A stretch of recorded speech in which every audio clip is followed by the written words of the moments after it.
Public backlash is growing louder after ICE agents shot and killed 2 people in under a week during traffic stops. In response, yesterday, the Department of Homeland Security paused most ICE vehicle stops during immigration operations. But then this morning, President Trump overturned the suspension, unpaused the pause, posting on Truth Social, quote, "We cannot give up one of ICE's most important and effective crime-fighting tools, the traffic stop." Both Lorenzo Salgado Araujo in Houston, Texas last week and Joan Sebastian Guerrero in Biddeford, Maine on Monday were fatally shot by ICE agents during traffic stops. According to elected officials briefed by the DHS, neither of these men, these victims, were the intended target of an arrest warrant. In a statement today, DHS Secretary Markwayne Mullin defended ICE operations, posting on X a statement saying in part, quote, "Our number one goal is to keep our officers safe and get criminals off the streets. As our officers carry out operations to enforce our nation's laws, they are facing a more than 1,300% increase in vehicle attacks." We should note that DHS initially suggested that both Salgado Araujo and Guerrero weaponized their vehicles against ICE agents before each claim was either walked back or contradicted by witnesses or video evidence. DHS, of course, also made similar claims about Renee Good, who was killed in her car by an ICE agent in Minneapolis in January, again, before video evidence contradicted those claims. Joining me now to discuss is author, journalist, and MS Now contributor, Paola Ramos. So, Paola, I want to ask you a little bit about this quieter, gentler, more under-the-radar ICE, supposedly, right? When Markwayne Mullin took over at DHS, he said that he wanted immigration enforcement to keep a lower profile, and now we have 2 shootings, 2 fatal shootings in the past week. There was another case of a gentleman who I believe was hit by a truck because ICE was after him. This is all happening in broad daylight. So what happened to that lower profile ICE? Is it like It became more violent. Yeah? That's what happened. The quieter became more violent. And I think what you're seeing now is them flip-flopping, them trying to appear like they're course correcting, rectifying. But the truth is always, and I've learned this, it's always the first thing they tell you.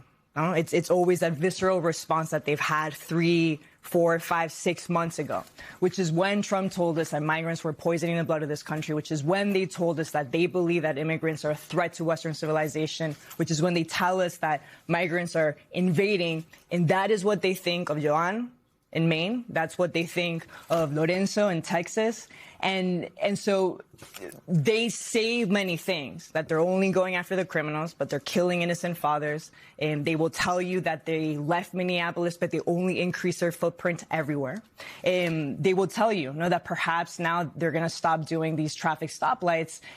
But all that has happened is that it has simply become more subtle, but it has become more violent. And so to me, the question is not, will they change? Is can you change ICE any longer? Can you untrain them after all of these months to unsee what they've been trained to see? Yeah, I mean, this administration has to know that even if they're not moved by sort of like the moral revulsion that many of us feel about all of this, they would at least be moved potentially by the politics of that moral revulsion. I don't think so. I mean, they're not stopping. We've talked about this before. To me, this isn't a political fight for them. This is an ideological fight. Donald Trump and Stephen Miller believe that immigrants pose an existential threat to this country. So everything you're seeing, Donald Trump doesn't want any of this to change. I mean, that's precisely why he went on air on X and said, we're not changing anything.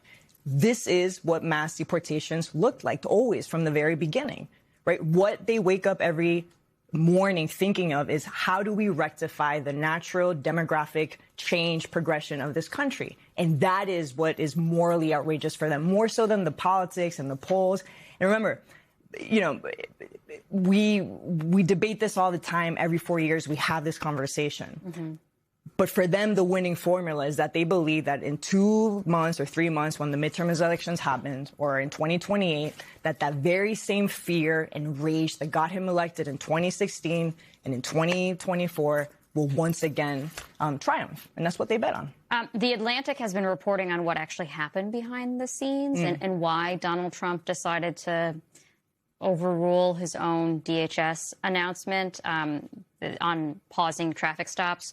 This is from The Atlantic. Quote, the president overruled his own administration after getting furious pushback from his MAGA base over the ICE order suspending most vehicle stops. The final straw, one official and one outside advisor told us, was the cable news segments that Trump watched this morning.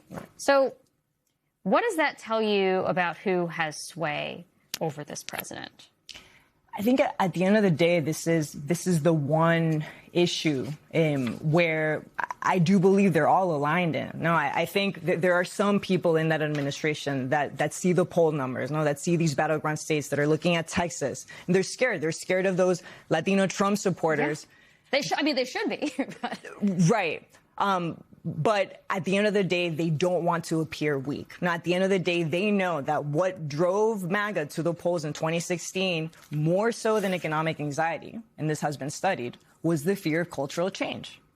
The fear of the threat of being replaced. Now, that was a driving force. And so I believe, and I've seen it also among some Latinos that voted for Donald Trump. I've seen the way in which you can feel that moral outrage. And then once the xenophobia comes out again and the nativism, that's very powerful.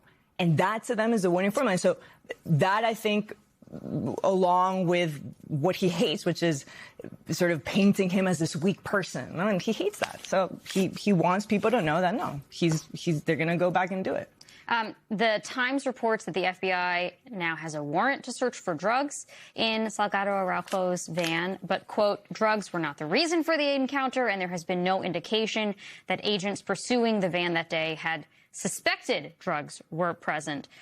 This really feels like a pattern here, right? That the same thing happened with Renee Good, that after she was killed also by ICE, that there was this effort to investigate her wife, to basically paint the victims as these villains who are not only not deserving of your sympathy, but kind of had it coming. And you know who's investigating in Houston? You know who the governor's leading that investigation? The Texas Rangers.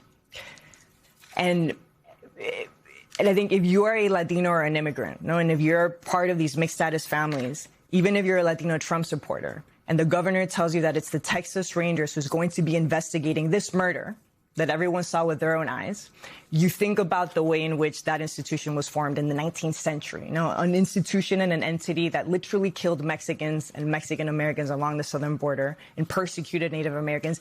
And then you think that those are the ones that are going to bring some type of justice? Yeah. Paola Ramos, thank you so much for your expertise.